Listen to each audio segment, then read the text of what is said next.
All right. Oh, maybe that was a little too much for the camera. I don't know.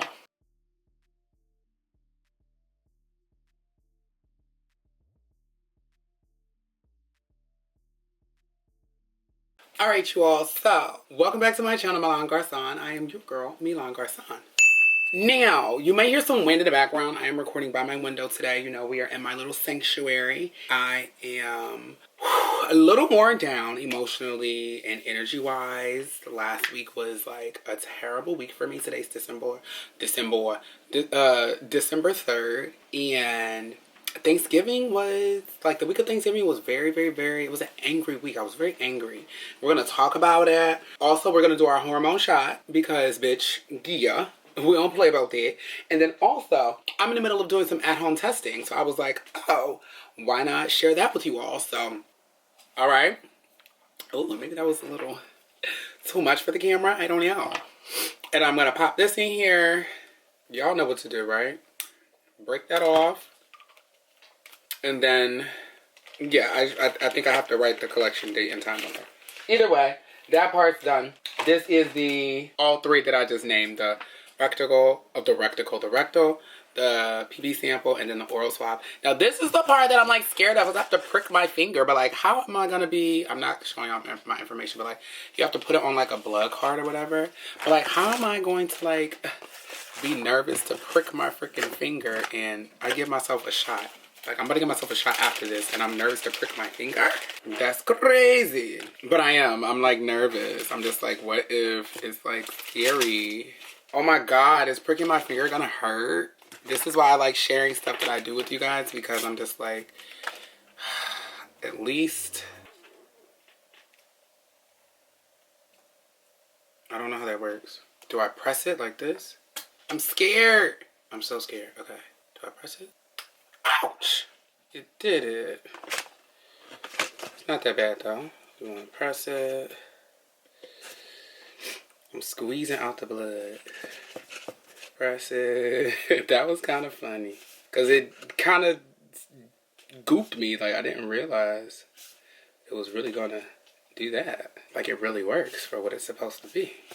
I'm, like, squeezing it to make sure, like, y'all got enough? Okay. And I got to do the other one? Jesus. Okay. So, again, I'm going to cover it up. But now it has 3 dots. That's kind of crazy. And then they said to make sure I do that. Now I gotta do the other one. Here, let me just clean this off again. It wasn't that bad though. Here goes another one. Ah! It's literally like a spring. It's spring loaded. Oh my God, I'm literally doing a whole blood test at home. Okay. And that is done. I was more so worried about that part. And that was the scariest part. So you have to do 2 cards, each one. Boom. And then now that's done. Think about it like this. I'm probably having the same amount of fun everybody else is having my age, right? Whether you're in a relationship or not. If you're not in a relationship, you should still get tested because then you don't know how much fun the other person that you're sharing the bed with is having. But that's neither here nor there. Alright, y'all, so the camera might be a little bit crooked. I have to go hand my sister the hammer because we're putting together the Christmas lights and stuff, which I will show you all at the end of this. And I guess we're going to do a vlogmas. I'm going to try to do a video a day. I'm going to give it to you. We're going to see where this goes. We're going to see how it happens. It's going to be like a diary. I think my next 25 to 30 days are going to be very transformative because I've been going through a lot of shit. And we're going to save that for tomorrow's video. But this is going to get mailed out. I'm going to put it in the mail tomorrow. You don't have to pay for the postage or anything. Everything has been free. I already met with my doctor. So he said he's going to get these tests in about 5 days. And they will basically get me my Prep and Doxy Pep mailed to me.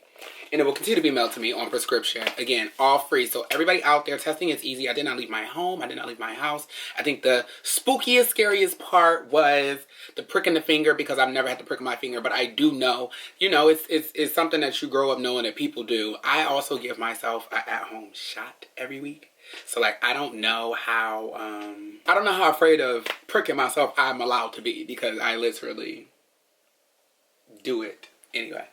Hold on, let me just get a little napkin. Other than that, let's talk about Thanksgiving. So my Thanksgiving, utterly terrible. It was actually terrible. In like real life, I spent Thanksgiving by myself, you guys.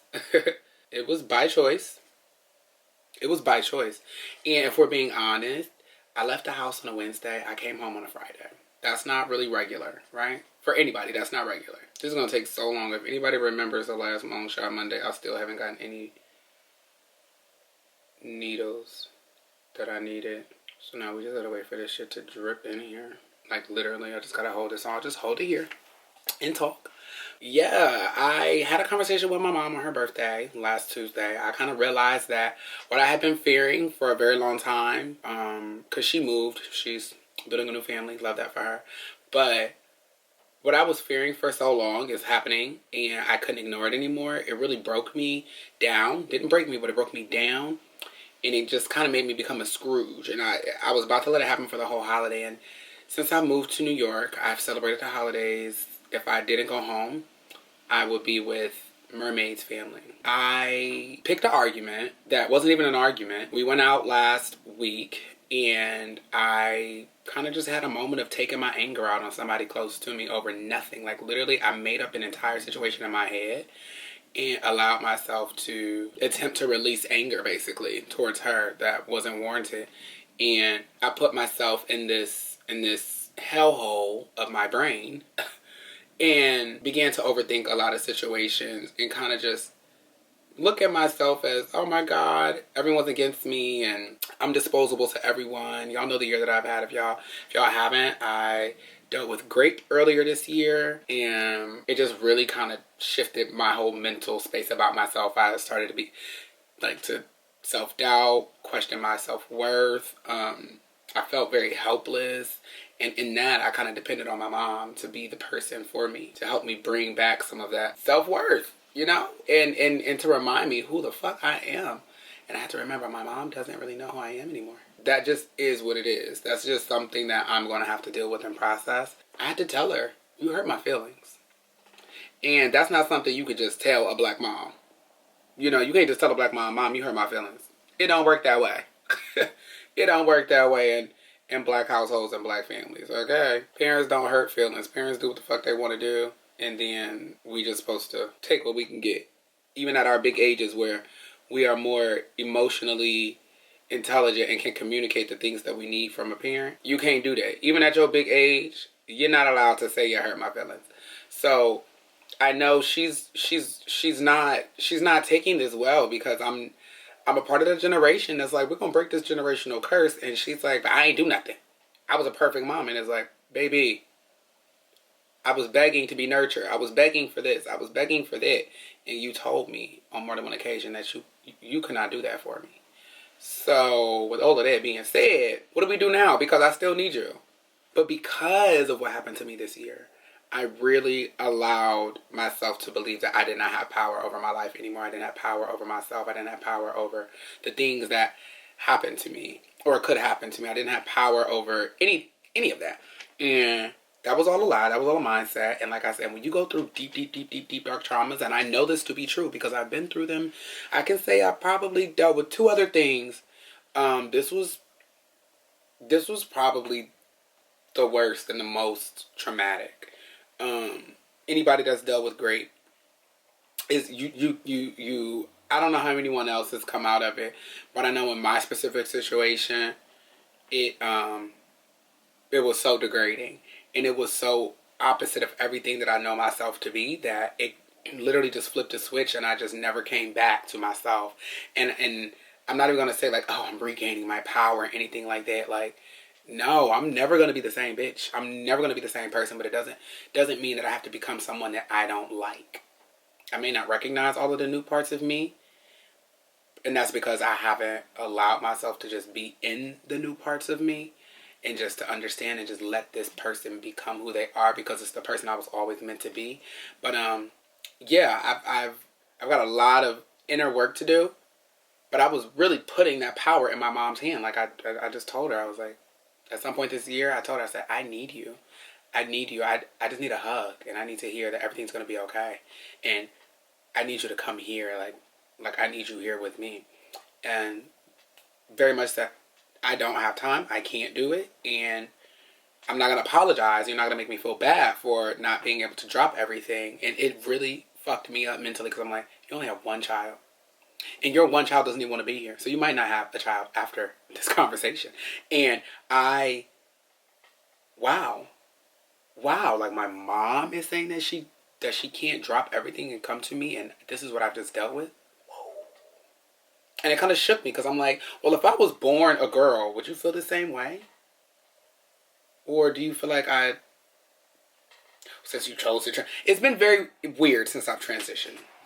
And let's just say that we haven't bounced back from our spats and not talking. Like, we've never not talked for this long. But she's also never just not reached out. Like, my mom will, like, we can go days without talking. We can go a week, maybe 2 weeks without talking, but like a whole month. And then it being around the holidays. And then when we do get on the phone, because our birthday is always a few days either before or after Thanksgiving or on Thanksgiving. And you don't even ask me, am I still coming for Christmas or anything like that? It's just like, you know what? We're both where we are in our lives. And I kind of had to realize I've been begging for breadcrumbs. Because that's all I've ever gotten was breadcrumbs. And my mom was a great mom. Food on the table, shelter over my head, getting me to extracurricular activities. Not the ones I maybe have wanted to, but, you know, clothed. Didn't really want or need for anything. I grew up with a mom that financially supported our household by herself and worked her butt off. Yes. I say all of that to say, when I picked that fight with my sister on a Saturday night for no fucking reason, it was absolutely freaking ridiculous. And it wasn't even an argument. That's the craziest part. It wasn't even a freaking argument. It was me damn near just yelling in my room and trying to actually find something to yell about that wasn't really what was bothering me. And that's crazy how the brain works. You take your real anger out on people that are the closest to you. And I hated that happened. Me and my sister were able to talk about it. And I just took full accountability for the entire situation because she never did anything to me. So let's do this Mone Shot, because that is another version of, you know, taking my own life into my own hands. And yeah, this vlogmas, honey, if you want, well, you know what? We're gonna watch my holiday get happier and happier and happier. I'm gonna do the Mone Shot right here. I normally do it standing up, so I'm still gonna do it standing up. Let's go ahead and get this to the rim. Okay.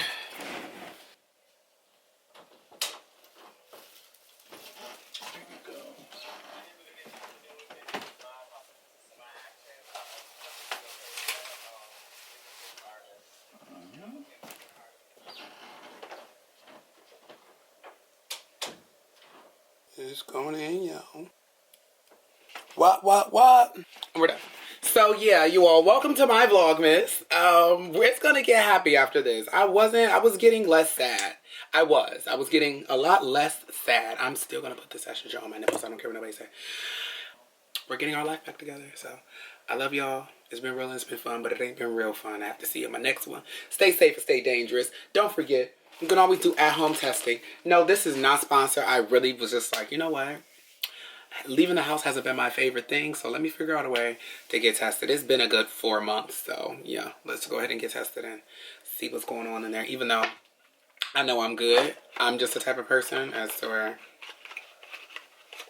you should just get tested every so many months. Like, for real. Like, if you don't, it's like grow up for real.